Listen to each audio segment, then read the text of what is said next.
जी नमस्कार। लोकसभा 2024 के सभी सातों चरणों का मतदान हो चुका है और बहुत सारी चीज़ें जो इससे पहले नहीं कही जा सकती थी आज कही जा सकती हैं।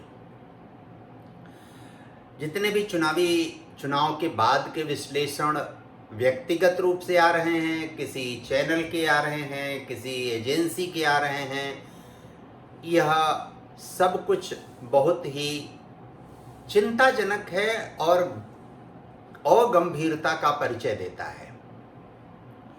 पहली बात तो ये कि जो वातावरण भाजपा और संबंधित लोगों के विषय में नकारात्मक वातावरण बना और उसको मान लिया गया कि राहुल जी बहुत अच्छा कर रहे हैं, उन्होंने कन्याकुमारी से दक्षिण से उत्तर और पश्चिम से पूरब बहुत लंबी यात्रा की, जाड़े में टी शर्ट पहन के घूमते रहे, गर्मी में तपती धूप में टी शर्ट पहन के चलते रहे। जिसको मौसम का ज्ञान नहीं है वो दिसंबर में टी शर्ट पहन के घूमेगा, जिसको मौसम का ज्ञान नहीं वो अप्रैल मई जून महीने में भी टी शर्ट पहन के घूमेगा। भारत जो नहीं समझता वो ऐसा ही करेगा।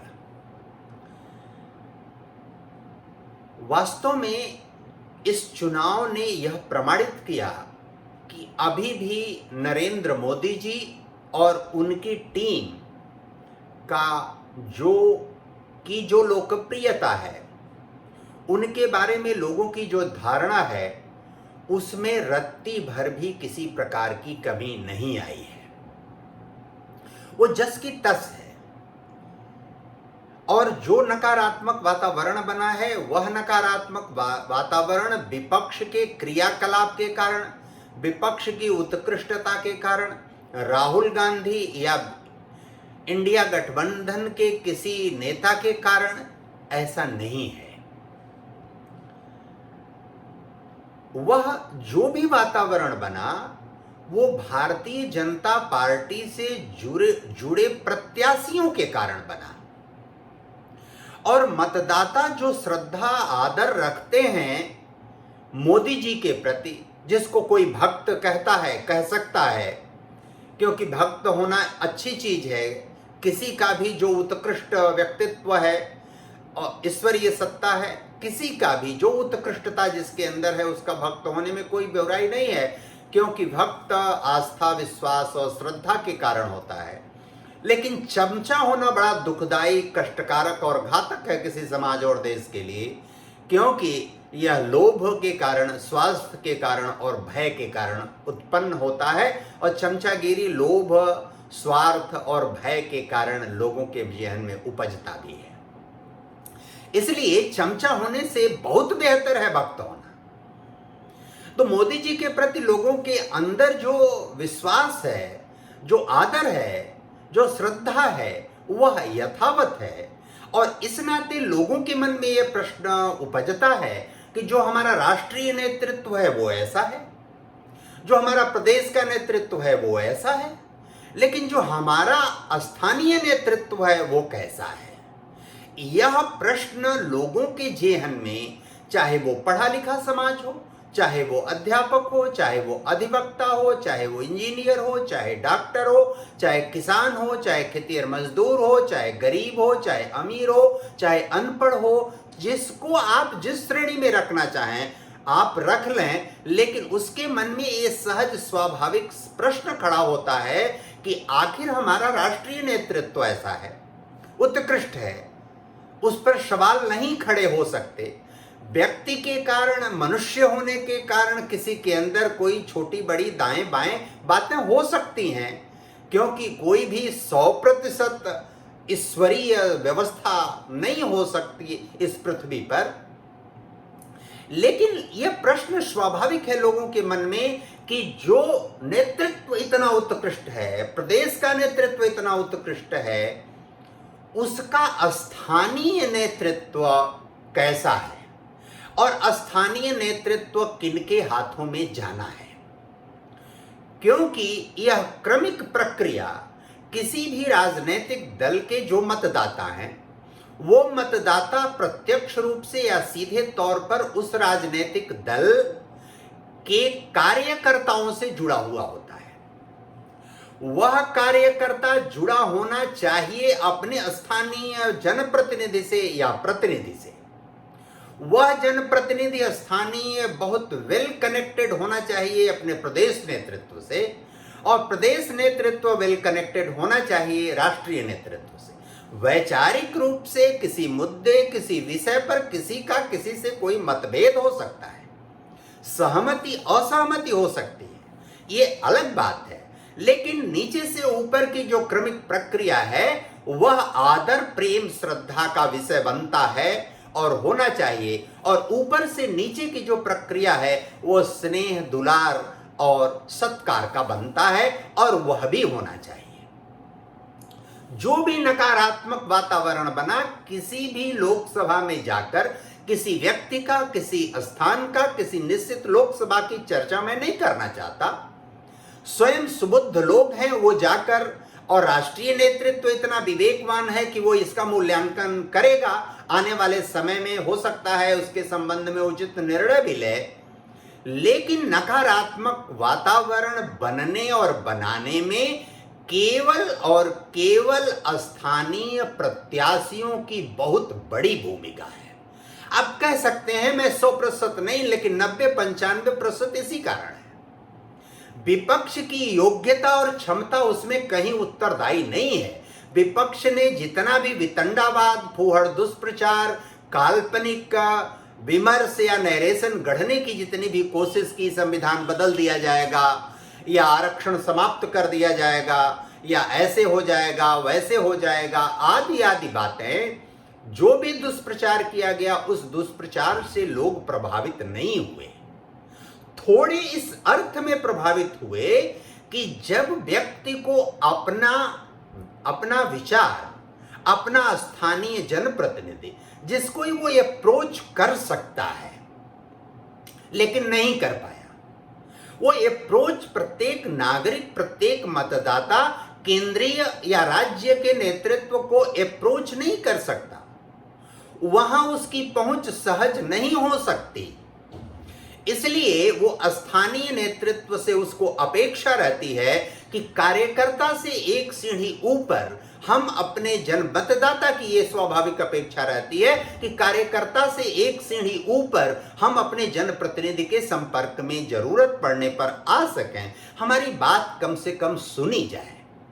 उसका समाधान कितना होगा ये समय, परिस्थिति और वो उस विषय पर निर्भर करता है, लेकिन हमारी बात कम से कम सुनी जाए, उससे उसकी मर्यादा जुड़ी होती है। इस अर्थ में इसका मूल्यांकन, जितने भी प्रकार के कार्य कारण समझाए और बताए जा रहे हैं, विपक्ष ने ऐसे कर दिया, विपक्ष ने वैसे तीर मार दिया, विपक्ष ने ये समीकरण बना दिया, विपक्ष ने वो समीकरण बना दिया, राहुल गांधी ने जमीन पर बड़ा संघर्ष किया। हाँ, राहुल गांधी और उनको मैनेज करने वाले लोगों ने एक खास काम जरूर किया कि मीडिया में उनके संबंध में जो ये प्रचार, वास्तविक सत्य प्रचार होता था कि वो छुट्टी मनाने इंग्लैंड चले गए, छुट्टी मनाने बैंकॉक चले गए, छुट्टी मनाने यहाँ चले गए, छुट्टी मनाने वहाँ चले गए, उनके साथ वहाँ देखे गए, उनके साथ आदि आदि बातें जो उनके विषय में होते जाती थी। 55 साल के युवा हैं, यह सब जो भी उनके साथ हो रहा था, मीडिया के स्तर पर उसको ठीक प्रकार से मैनेज किया गया, उसका प्रबंधन ठीक किया गया और उसको लोगों में आने नहीं दिया गया। उनकी कार्यप्रणाली, उनकी व्यवस्था और उनकी जो गतिविधि थी, उस गतिविधि में वास्तविक अर्थों में कोई परिवर्तन नहीं हुआ था। लेकिन यह प्रचार माध्यमों में, चाहे वो इलेक्ट्रॉनिक माध्यम हो, चाहे वो प्रिंट माध्यम हो, चाहे वो डिजिटल माध्यम हो, किसी पर भी इसका प्रचार नहीं हुआ। उनके बारे में जो भी प्रचार हुआ कि वो संघर्ष कर रहे हैं, ये कर रहे हैं, वो कर रहे हैं। इसलिए जब व्यक्ति के अंदर किसी कारण से कोई नकारात्मक भाव आता है तो वह विकल्प की तलाश करता है। वह विकल्प की जब तलाश करता है तो उसको थोड़ा भी जहां अवसर दिखाई पड़ता है उस तरफ वह उसकी झुकने की नियति भी बनती है। और जब वह झुकने की नियति बनती है तो उसके कारण वह कोई निर्णय करता है, करने के विषय में विचार करता है, और उस विचार के कारण भी 5% 7% नकारात्मक वातावरण बना। लेकिन मतदान पर हो सकता है 1-2% उस पर कहीं किसी स्थान विशेष पर असर पड़ा हो, लेकिन अंततः मतदान करते समय लोगों के मन में जो धारणा, जो जेहन में आई बात कि वास्तव में देश और समाज का विषय है और इस नाते अभी हमको केंद्रीय नेतृत्व पर ही ध्यान देना चाहिए। आने वाले चुनाव में यदि इस नेतृत्व ने इस समस्या का, इस नकारात्मकता का, इस परिस्थिति को समझबूझ करके एड्रेस कर लिया, इसका समाधान कर लिया, इस पर दृष्टिपात कर लिया, तो आप ध्यान रखिए कि आने वाले 15-20 वर्षों तक मोदी या मोदी मैजिक या मोदी की इक्वेशन या मोदी जैसे व्यक्तित्व से बाहर न्यूनतम 20 वर्ष तक ये भारत उसी के अनुसार चलने वाला है। उसमें कोई परिवर्तन नहीं होगा। कोई ऐसा व्यक्ति आए जो ऐसा कुछ उल्टा सीधा कर बैठे, क्योंकि सबकी आयु और उम्र तो तय है। अगर उल्टा सीधा कर बैठे जिसकी भविष्यवाणी है, जिसके विषय में अभी बात नहीं की जा सकती, तो बात अलग है। अन्यथा जो देश को समझता है, देश को में रचता बसता है, वह हमेशा इस बात का ध्यान रखता है। एक बात और मनोवैज्ञानिक रूप से सबको समझना चाहिए, कोई भी व्यक्ति हो वह हमेशा अपने अंदर, वो स्वयं चाहे जैसा भी हो, लेकिन सामने वाले में हमेशा अच्छाई देखना चाहता है, सामने वाले से हमेशा अच्छे व्यवहार की उम्मीद करना चाहता है, सामने वाला दया का, करुणा का, ईमानदारी का, सच्चरित्रता का, इस तरह का व्यक्ति हो, इसका ध्यान रखना चाहता है। इसलिए राजनीति में 100% शुचिता होगी, सब कुछ अच्छा होगा, इसकी तो अपेक्षा कोई नहीं करता।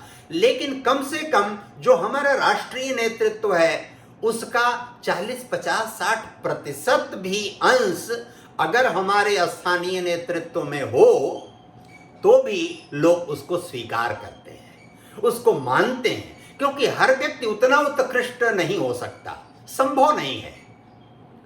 और मोदी जी की जो त्याग, तपस्या, उनको जो बहुत निकट से जानते हैं, मैं तो बहुत निकट से जानने का दावा नहीं कर सकता, लेकिन जो बहुत निकट से जानते हैं, उनके समकालीन और उनकी आयु वर्ग के हैं, उन लोगों के अनुसार मोदी जी जैसी उत्कृष्टता हासिल करना सहज सामान्य नहीं है। लेकिन जो उनके जनप्रतिनिधियों, स्थानीय प्रतिनिधियों, उनके अंदर लोगों की ये सहज स्वाभाविक अपेक्षा होती है कि उतना न सही लेकिन इतना तो होना चाहिए कि वह उनके मानदंड पर 40%, 50%, 60%, 70% जितना संभव हो उत्कृष्ट रहे। ऐसा नहीं कि वो 100% हैं, ये 5% हैं, 0% हैं, ऋणात्मक में उनकी स्थिति परिस्थिति है, मानदंडों पर, विभिन्न प्रकार के मानदंडों पर। यह नकारात्मक वातावरण बना है, परिणाम पर उसका असर नहीं पड़ेगा, जैसा मैं समझता हूं और जैसा लोगों से मैंने संपर्क किया है, बात किया है, लोगों के साथ अपनी बात और विचार को साझा किया है, लोगों की अपनी जिज्ञासा लोगों के सामने मैंने प्रकट किया और लोगों ने मेरे सामने प्रकट किया। उसकी वास्तविकता यही है, विपक्ष अभी भी वहीं खड़ा है जहां वो खड़ा था। उसने थोड़ा अपने आप को मैनेज किया है और उस मैनेज का करने के कारण भी 10% यह नकारात्मक वातावरण बना। 90% स्थानीय जनप्रतिनिधियों या प्रत्याशियों के कारण बना है। मुझे विश्वास है, उम्मीद है, देश और समाज की भलाई भी इसी में है, प्रत्येक नागरिक की भलाई इसी में है कि आने वाले समय में यह परिस्थिति उत्पन्न नहीं होगी, उत्पन्न नहीं होने दिया जाएगा। इतना अनुरोध इस कड़ी में करता हूं। नमस्कार।